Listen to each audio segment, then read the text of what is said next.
pathwaysoflight.org. Welcome to the reading, A Course in Miracles Workbook Lesson 364 Insights. This holy instant would I give to you, be you in charge, for I would follow you, certain that your direction gives me peace. Giving every moment to the Holy Spirit may seem like a tall order. It becomes easier when I just focus on doing it in this present moment. It's like they say in football, take it one game at a time. Just open to Holy Spirit now. Let the Holy Spirit be in charge now. This brings it down to a manageable, doable thing. The Holy Spirit is there to help me right now. He is always doing his job. It is my openness to his being in charge that I need to take care of. If I take care of this one thing, just making sure that the Holy Spirit is in charge right now, the rest will take care of itself. If I do my part, the Holy Spirit's direction will bring me peace. I will know whatever I need to know whenever I need to know it. So this is my one goal, to put Holy Spirit in charge now. That is all. There are no ifs, ands, or buts. Just one focus. Right now I open to Holy Spirit's guidance. This is my part. The Holy Spirit knows how to do his part and will do it if I allow him. And I focus on allowing him now. It says in the epilogue that the Holy Spirit will provide all answers that you need for anything that seems to trouble you. He knows the way to solve all problems and resolve all doubts. In one of the earlier lessons, we are told to affirm, "Let me recognize where the problem is so it can be solved." If I seem to be having a problem that is not being resolved, it is because I am not recognizing where the problem really is. The ego is always happy to provide solutions, but we need to remember that in all things, the ego's motto is always seek and do not find.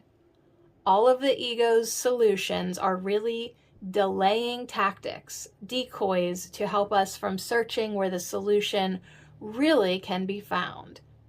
The solution is never at the level of form, although the Holy Spirit may use form to help us bridge toward the real solution. At the core of every problem is the belief that we have separated from our source and our brothers. If we did not hang on to this belief, we could rest contented in the loving presence of our Creator and our brothers, knowing our unity with them. There would be nothing to fix.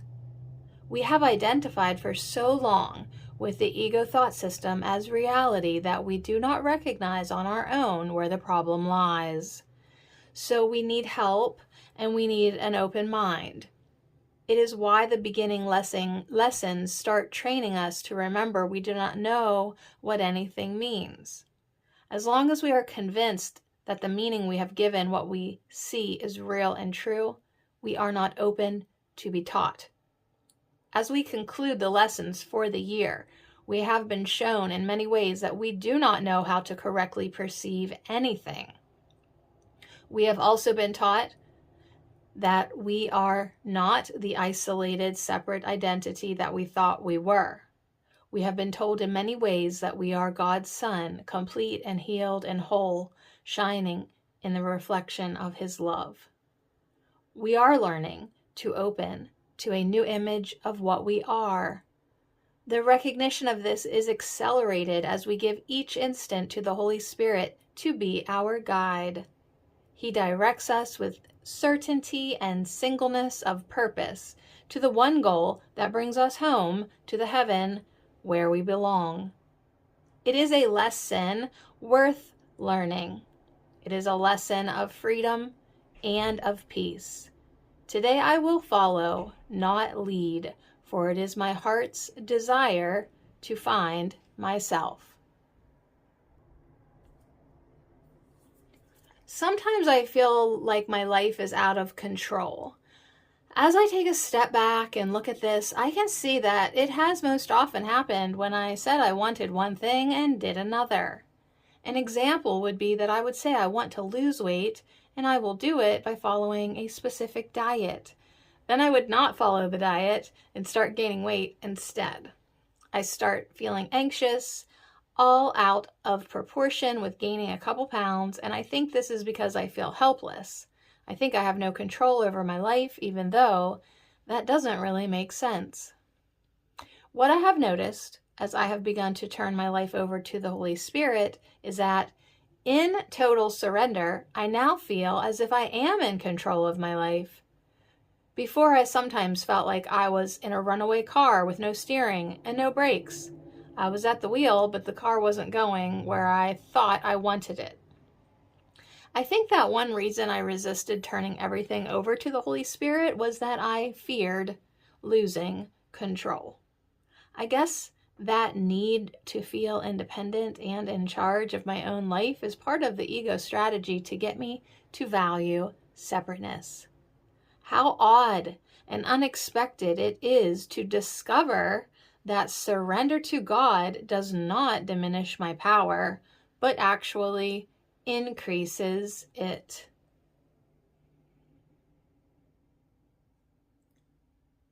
Giving every moment to the Holy Spirit does indeed seem like a tall order, but that's because we're so used to trying to run our own lives and many times the lives of others. I remember when I was first introduced to that idea, I would think, how can I turn my life over to something I can't see or touch or hear? But by that time, I was in so much pain, I figured I had nothing to lose by turning my life over to my concept of God.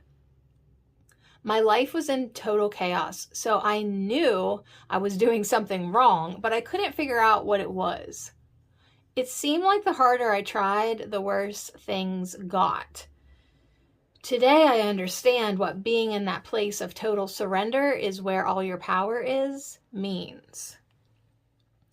Letting Holy Spirit be in charge reminds me of Albert Einstein's statement: the significant problems we face can never be solved at the level of thinking that created them.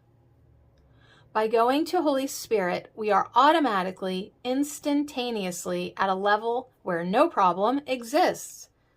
By not going to Holy Spirit, we remain at the level of worldly illusion problems with no hope for alleviating them. pathwaysoflight.org